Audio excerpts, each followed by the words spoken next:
Welcome to a new PE Forum Fireside Chat. Today we're joined by Benjamin Baker, Managing Partner of GDEV. GDEV focuses on middle market sustainable infrastructure businesses and has raised and deployed over 400 million across a portfolio of high growth companies. In an environment defined by technological innovation, shifting regulation, and rapid electrification, GDEV positions itself uniquely within the broader energy investment landscape, bridging private equity discipline with sustainable infrastructure execution. Today, we'll explore GDEV market analysis as well as differentiation on this same market and where Ben sees the most compelling opportunities and challenges across the sustainable infrastructure ecosystem. Ben, thank you so much for joining us today. Thank you for having me. So you stand at the middle of what's in the news today because it's energy as well as infrastructure. So I wanted to see and hear from you within the broader energy investment landscape, what differentiates your approach from other PE infrastructure investors? Sure, happy to go into that. First off, we have been focused on the same themes for over half a decade. Since 2020, when we launched the first GDEV fund, and those themes have really been around staying behind the meter to avoid long interconnection queues, staying on rooftops and in industrial facilities and things like that to avoid permitting risks. And we've also really focused on attaching to retail rates, meaning to say that we have commercial, industrial, and residential customers in addition to utility customers. And as you know, in the news lately, retail rates and electricity rates are skyrocketing, which is a big theme for us, since that's how we peg our revenue models in most cases. I think additionally, I'll just go on a little bit, just in the sense that there was a moment, certainly 5 years ago, where a lot of venture investing came into our space. We take a different approach, right? We are investing in early stage businesses, and we are typically the first institutional capital investing in these businesses. But rather than venture structures and venture approaches, this is more of a platform building approach like you would see in oil and gas or other traditional parts of the infrastructure space. And if we dig in a little bit more, could you tell us, what niche or segment of the sustainable infrastructure do you focus on, and where do you see a strategic advantage in what you're doing? Sure. The way we would describe it, pulling together what I mentioned before about being behind the meter, being inside the fence, and having commercial and industrial customers, we position ourselves as a leader in distributed energy resources, or DERs. And said differently, or a part of DERs is DG, or distributed generation. So to define what we focus on, we look for distributed assets, or assets that are distributable, rather than large monoliths that are centrally located. Like I said, we want to work with customers, right? We do have businesses that greenfield develop by finding land, finding positions on the grid, and going through the permitting process in a traditional way. But more often than not, the way that we expand our pipelines is through expansion of relationships with existing customers. And for us, that reduces the cost of customer acquisition, and it increases the speed at which we can grow. You've said it, you invest across DERs, and you also do solar, you do battery storage, you do hydro, you do energy efficiency, electrified transport, as well as sustainable fuels. So what do you prioritize, and which technology do you focus on the most currently? Sure. Well, maybe to say it differently, it's very easy for us to say what we do not do. One thing that we do not do, like I said before, is build very large, centrally located power stations, right? That's typically not something that we do. One thing that we do not do is take technology risk. So we are generally focused on, existing commercialized technologies, but sometimes new revenue models or new business models using a well-understood physical thing.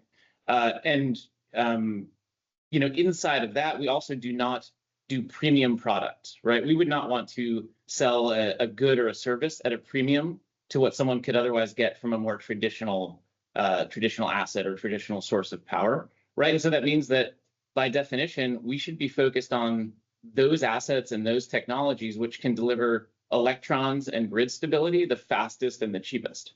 So I'd say that leaves us with a number of things that we can do, but it certainly keeps us focused on solar, it keeps us focused on batteries, and it keeps us focused on sort of the combination of those things. When you take solar, batteries, heat pumps, CHP, energy efficiency, and pull all of that together, maybe you would call that a microgrid, which can certainly mean many things. But I'd say in that jumble of technologies is where we see the best opportunity to save customers money while improving the operations of the grid for them. Before I jump into the how you decide to invest on a company, with looking at your portfolio, there's also you invested in a company that finances companies within this field. You've also invested in companies that help other companies transition. So how important is it for you to build this ecosystem, and how do these investments fit in the rest of your mandate? Yeah, it's a great question, because we do think of it as an ecosystem. Even within our portfolio of companies, right? We hope that we can engender cooperation where there might be a solar expert and a battery expert who can come together to work on a project for a customer who needs those sets of expertise separately from each. But also part of an ecosystem of real assets is the financing side of it, right? And the advisory and engineering side of it. And so while most of our investments are into hard asset businesses who are going to build assets, own them, and operate them, and create cash flows from selling electrons or what have you, we have backed a company like you mentioned, Sunstone Credit, that is a specialty finance company within the rooftop solar space. And we've backed a company called Nexus Holdings. Nexus, their core business is owners engineering and advisory services for development and engineering and commissioning of assets, as well as turning around distressed assets within the sustainable fuel space. So, I think it's a great point that if you're going to invest in real assets businesses, you should help support that ecosystem with financing and advisory as well, which is certainly a big part of our value add as a manager. And so when you look at a company, you have, the key strategic and financial factors, for these companies. And how do you decide on this investment, and how do you make it fit within, your ecosystem or your portfolio of companies? Sure. So we wear two hats, right? As you alluded to before, we wear the private equity hat and we wear the infrastructure hat. And both of those, they have to come together for us to back a management team. The people are the most important thing, right? Because if we are platform building from an early stage, really partnering with a management team and a vision and an early stage pipeline of assets, the people are more important than those assets at that time. And indeed, we had one of our earliest investments in 2020. We backed what is now one of our most successful businesses in the community solar space. And they had an early stage pipeline in one county, in one state. And after an adverse zoning law was put in place, the whole pipeline became, could not advance. The whole pipeline died, right? But that is still one of our most successful businesses because of the people, because of the management and our ability to pivot and diversify geographically after that experience. Of course, on the infrastructure side, there's a couple things. Like I said, we don't take technology risk. So this needs to be a commercialized, well understood technology. Number two, we are very focused on unit economics, right? If we are going to make private equity like returns at the fund level, at the investment level, then naturally our assets can't be very dilutive to that. And so we typically look for assets that do double-digit unlevered returns. And then you can imagine that when you introduce gearing to that, you're getting up towards private equity-like returns, overall. So that's really important to us is understanding that revenue model. And then we have to understand over time the liquidity for the capital markets to come in, right? And so we are oftentimes on the leading edge of a business model or a revenue model. So again, think think community solar or think rooftop solar for small and medium businesses, we know that we are going to have to educate the banks. We know we're going to have to educate tax equity. So we have to get comfortable that even if the initial part of the business plan is going to be equity funded at the asset level, we have to be very confident that we can create or participate in a liquid capital markets space for that sector. So those are some really important aspects for us as we seek to make an investment. And of course, going back to one of my earlier comments on customers, it's who are your customers? What is your value proposition to them? And can you save them enough money or improve their experience enough for this to be interesting, right? Because putting an infrastructure asset on someone's property is highly invasive and highly disruptive. And so it has to be meaningful from an economic perspective. You mentioned just now that you do not take technology risks, but the sector itself has a lot of new emerging innovation and new technologies that could be really transformative, but are still unproven. How do you assess that? And do you look at it as an opportunity or more as a risk on your existing portfolio? Overall, it's certainly an opportunity. I think that when you look at the political and regulatory and just overall sort of vibe in our space in North America, especially having changed administrations, I think what is most at risk are the emerging technologies, right? We're seeing that the need for everything from natural gas to solar to geothermal to wind to batteries, all of that demand persists. And if anything, given the data center and AI conversation, that demand is growing. Certainly those nascent technologies that in 2022 might have attracted a big amount of venture capital, that's going to be hard in this environment. It's an opportunity going forward. The way that we assess these things is typically through our portfolio companies, right? So for us, we're going to back, as an example, a developer, owner, operator of battery storage projects. And that developer is going to make the right decision from a hardware perspective as the market evolves. And so today, they're probably using lithium-ion batteries, but they're the ones who are on the front lines of learning about the next generation of whether it's sodium-ion or different long-duration technologies. That's going to be happening at the portfolio company level, and we get to learn, as they learn, which is really great for us. And if we look at both the geographies where you invest and the regulatory environment, are there specific ones that you find particularly interesting? So we are focused on North America. We have invested the majority of our capital in the US, and we've made some investment in Canada.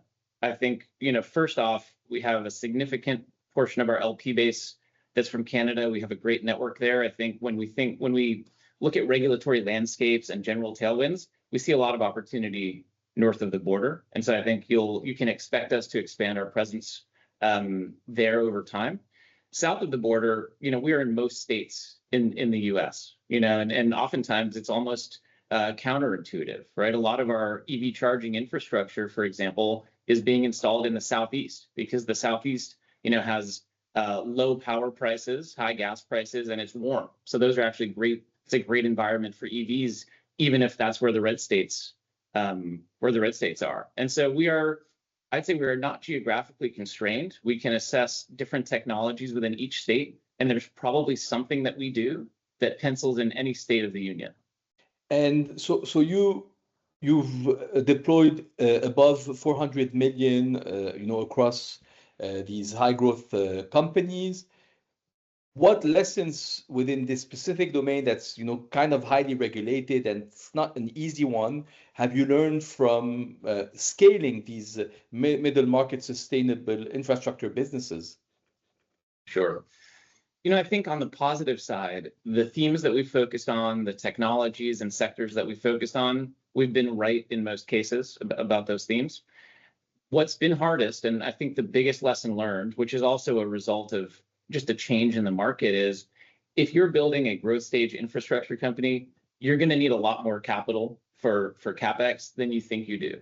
And part of what shifted over the past half decade is that in the early 2020s, there was a very strong bid for pipeline for management teams with origination capabilities and for capital light developers who could be attached to a larger strategic or acquired by a larger financial, and then the CapEx goes in, right? Where the market has shifted today is they say, you start putting in the CapEx, GDEV, and then once you have created a business that is profitable and durable and has proven its ability to build, own, and operate assets, only then will we acquire that business. And so that has forced us to be very resourceful over the last few years because, again, we've built large infrastructure businesses in small funds.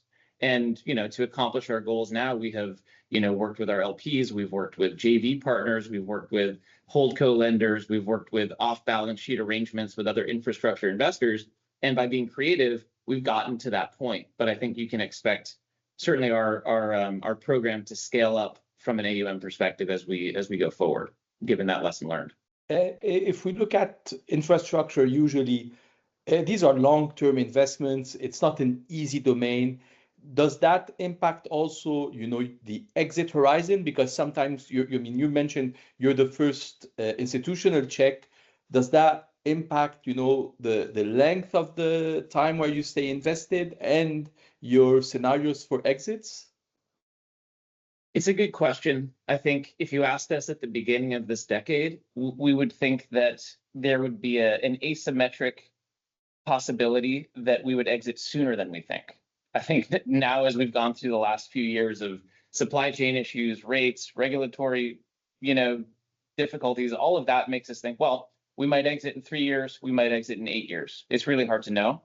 I think all that said, investing out of a 10-year fund with extensions, sort of in line with a typical GPLP structure, still works for us. I think certainly, some of our peers are looking at or have raised perpetual vehicles, and I think, the landscape of how capital formation happens will evolve over time.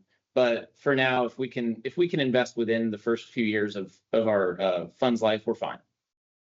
Right. And continuing on that point, you clearly give a lot of support and you bring your portfolio's companies together. Could you give us more details about how you help these companies, if it's on an operational level or on project development or even on structured finance capabilities?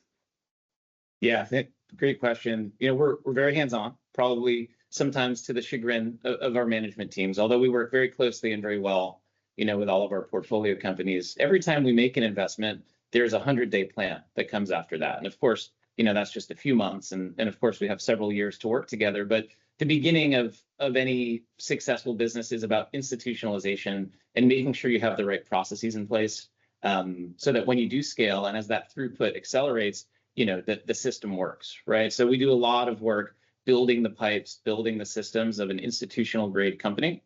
But we also are very focused on development and operations and helping deliver best practices across the portfolio, both through our own knowledge, because myself and many of the folks on the team have worked in development, have worked in platforms, but then also by connecting our management teams frequently to share best practices. I think back to your ecosystem point, that's really important as well. And then capital markets is really, I think, probably one of our biggest value adds. Our network is strong, our structuring capabilities are strong. And like I said before, while many of our asset classes are equity funded in the beginning, being able to unlock the capital markets, both tax equity and debt, is critical to the long-term capitalization and unit economics of these assets. And so we spend a ton of time working with our companies to properly structure the capital within the assets. You mentioned one of your portfolio companies that faced a challenge and the people were able to, and the management to shift and move forward. Could you give us a GDEV case study of another one where you really helped them navigate a major growth challenge or market shift? Yeah, I mean, I would refer to Lightshift Energy, which is a battery storage platform that we invested in 2021.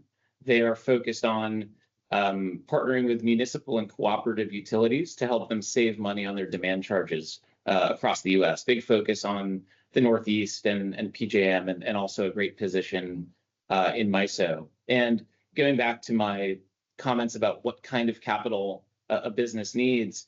We first invested in 2021. 2 years later, they had grown so quickly that they had gone through our initial equity investment. We doubled our equity investment. Then at the same time, we worked with an affiliated infrastructure fund to get a very large asset level commitment to start building assets off balance sheet, so that we actually could have the capital to get that done. And then more recently, as the exit market has just been slow, and as the capital markets are just choppy, we said, okay, we got to go back to the drawing board and bring in even more capital. And we worked with management to find a holdco credit facility to help the business, go even farther into its development and construction schedule for 2025 and 2026. And now we're in the market exploring some strategic outcomes there. But we found a lot of different pockets of capital with them over the last 4 years to navigate that time. And if we continue on that point, but on a more portfolio level, where would you say, or you see the biggest, operational and strategic challenges that you will face in, let's say, the coming 5 years? And how are you preparing your portfolio companies for that? I think there's a few challenges, but one thing that is very top of mind now, and so I'll just touch on it here, is procurement. And it's really two things. One is, there's the whole safe harbor cliff coming up in July of next year. So we have a number of businesses, and of course this is industry wide, folks who are trying to figure out how to make sure that they will be, building assets with the 30% tax credit until 2030. That's a huge part of what's on our minds. But procurement goes deeper than that, because right now, when you look at the demand for power assets, it's really creating tightness across the sort of procurement supply chain, as far as transformers, as far as in many cases batteries, sometimes solar modules. And as that shifts to a point where we really need to be procuring domestic content over the next few years, there's going to come a point where there might be a lot more assets than there is supply for a period of time. And one of the ways we try to mitigate that now is by creating long partnerships with our suppliers, being good counterparties, being loyal, and so you have to find the balance between diversification of supplier, so that you're not too, your eggs are not all in one basket, but at the same time showing enough loyalty to a core group of suppliers that they'll show loyalty to you back when supply is tight. So that's something that we're very focused on now, and I'm sure that theme will persist for the next couple of years. And geographically, these suppliers, they're US companies, or is it China and other geographies? It's a mix. I mean, historically, we've worked with a lot of Chinese suppliers. So the question is, how do you shift to a non-Chinese supplier? How do you work with the same supplier who's setting up operations in countries that, from which we can procure? And then how do you, over time, shift to domestic content as those factories come online? If you look at the sustainable infrastructure landscape, how do you see it evolve in the next 5 to 10 years? I think we're going to keep seeing consolidation. We're going to keep seeing scale. I think our industry of distributed energy resources is a good example of that, right? When we first were talking about distributed energy resources 5 years ago, we were talking about 2 megawatts here, 5 megawatts here, 10 megawatts here. But actually, the DER conversation has now scaled up to the data center space, right? Where data center developers are worried that they won't be able to get power in time to power what they're building, and they need to either bring their own power or partner with folks like us or other private market participants to bring that power to those sites through natural gas and solar and batteries and otherwise. The holy grail, people certainly are looking at nuclear, looking at geothermal, but between now and then we have to bridge that time. And so things are getting very big, and yet they're behind the meter, and yet they're distributed. And so I find that to be a pretty good microcosm for what's going on in the space. I mean, it's the same thing that's happening in capital formation, right? Through the end of Q3 of this year, I think the top 10 funds that were raised were 60% of all of the capital raised, right? So the managers are consolidating, the funds are scaling, assets are both distributing, but at the same time, sort of getting bigger in terms of what distributed energy can mean. And I think that's both an opportunity and a threat. But But for us today, we see it as an opportunity because of that white space where, we are a fund manager who can make investments that start out at 20 million or 30 million or 50 million and grow them over time. And because funds and other, strategies have gotten so large, we don't see very much competition at that scale. You mentioned the concentration within capital formation. Does your fund and other funds that are around the same theme attract a specific kind of LPs, or is it, the usual suspects without giving names? I think we'll always be on the smaller, nichier end of LPs. We need that LP who listens and who really understands our story, because it's not plain vanilla. So we have pretty much all institutional LPs, including pension plans and insurance companies and asset managers. But we work with folks who understand what we're doing and who give us the opportunity to tell that story, which kind of going back to my comments on suppliers, you want to have enough suppliers that you're not beholden to one specific supplier, but you also want to have a tight enough group so that your loyalty and attention to each one is clear. And I think that's what we have in a very concentrated but strategic group of LPs. If we look at the regulatory aspect, the financial aspect, and the technological aspect, which of the three do you feel could be the biggest risk in the coming years? I think on the regulatory/political front, we just went through a couple tough years on the regulatory side, and it frankly started with the IRA, right? I have the unpopular opinion that it might have been better or easier for us if the IRA had never been passed, right? Because the tax credits would have phased down and the industry would have recalibrated by now. And the IRA repoliticized something that I think could have faded out. And of course, that resulted in some of the actions that were taken in the OB3 process this year. So that was sort of the beginning and end of the initial stage of regulatory issues.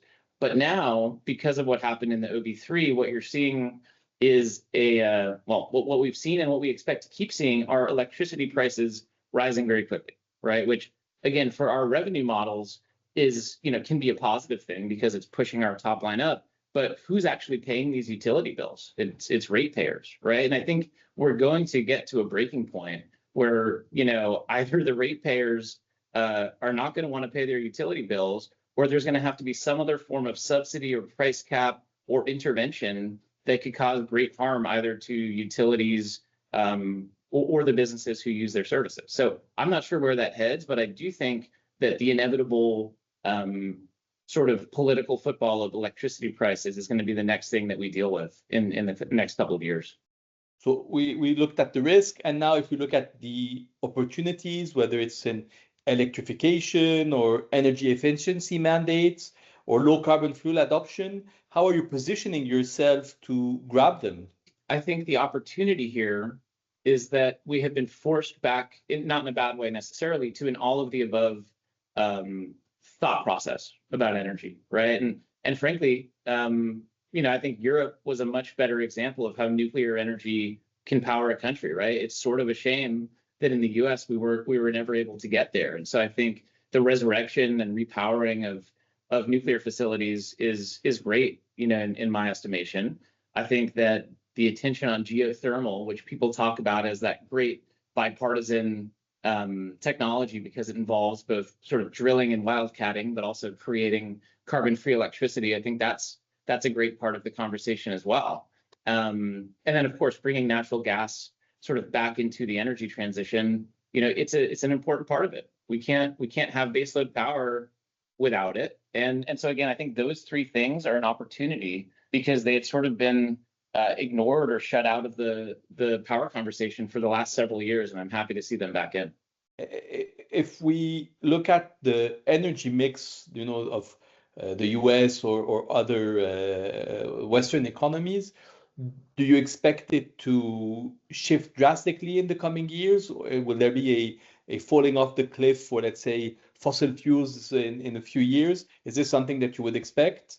No, I mean, again, this is anecdotal and just my personal opinion, but I see a couple strong decades of at least operations within the natural gas phase. I think we have the next sort of 10 years of another development cycle, right? Because again, you can't even get turbines until the early 2030s. So the development phase that's beginning now will start a construction phase kind of in the early to mid 2030s. Now, maybe that's the last ever big wave of natural gas development in the US, but I think that still brings you through the next couple of decades of operations of just really efficient low heat rate combined cycle plants.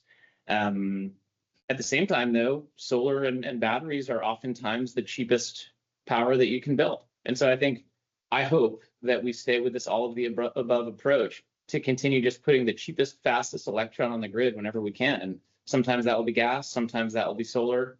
And I think both of those sides will keep growing over the next few years. And then, like I said, hopefully, nuclear does continue to grow, come back on the grid. And I'm certainly rooting for geothermal as well as a big part of that mix. And then finally, we're a big player in, relatively speaking, in the small hydro space. And we think that if you just go and refurbish all of the small hydros in the US that are already existing, that are already interconnected, and that are already generating electrons, and you go and make them better, there's gigawatts of power to be had there as well. So, like I said, I see an all of the above approach over the next decade or two.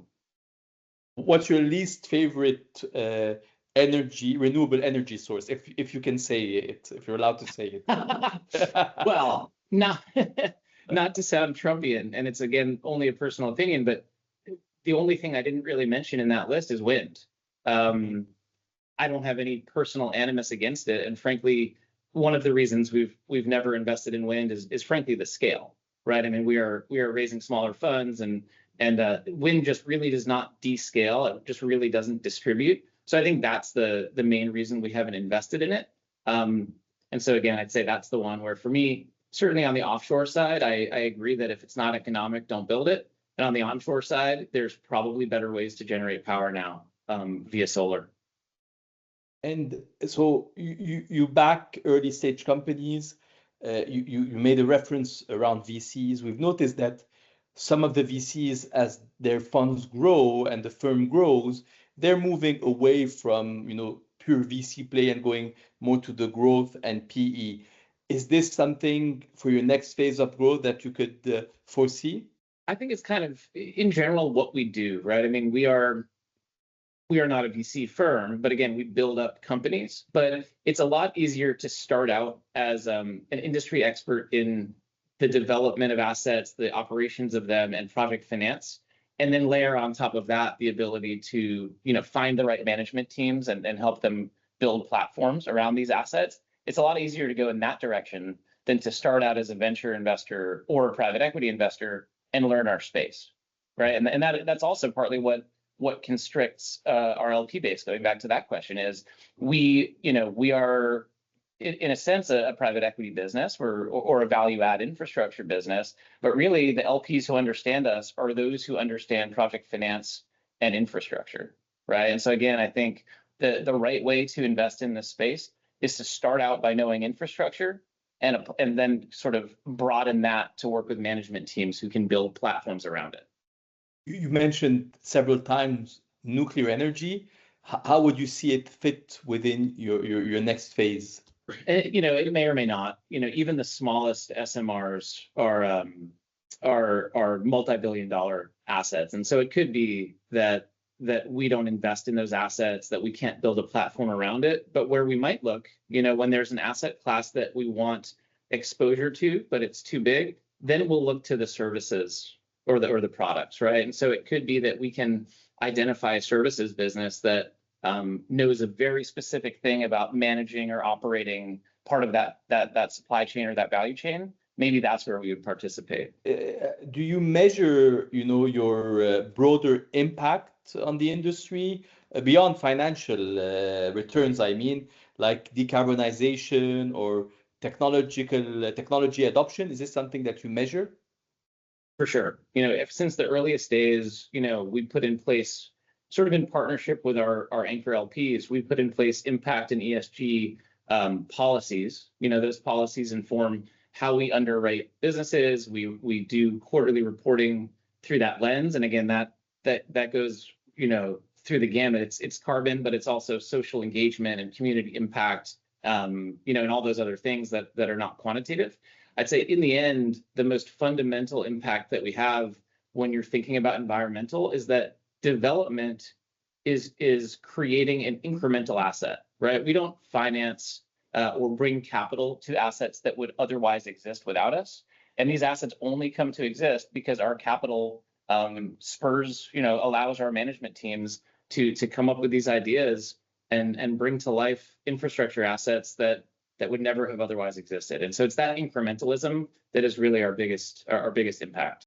And for you personally, how do you see the space grow, or the participation of GDV within the broader sustainable and renewable energy sector? What would you like to achieve? I think we're so early in our growth that I want to stay focused on our mission today, which is to back and grow platforms that eventually far outgrow us and come to be owned by some of the biggest strategic and financial investors globally. I think over time there will be two ways that we naturally expand. One is through investment products, right? So our flagship vehicles make equity investments. Certainly over time we want to evolve and expand in what products we offer. And then geographically, right? We invest in the US. We are growing our presence in Canada, and over time we'll continue to opportunistically, think about where else we want or need to be. For now, I see plenty of growth and opportunity in North America, so nothing is driving us to look elsewhere for now. But we're open-minded. Great. Ben, thank you so much for your time. Of course, it was a pleasure. Thank you for having me.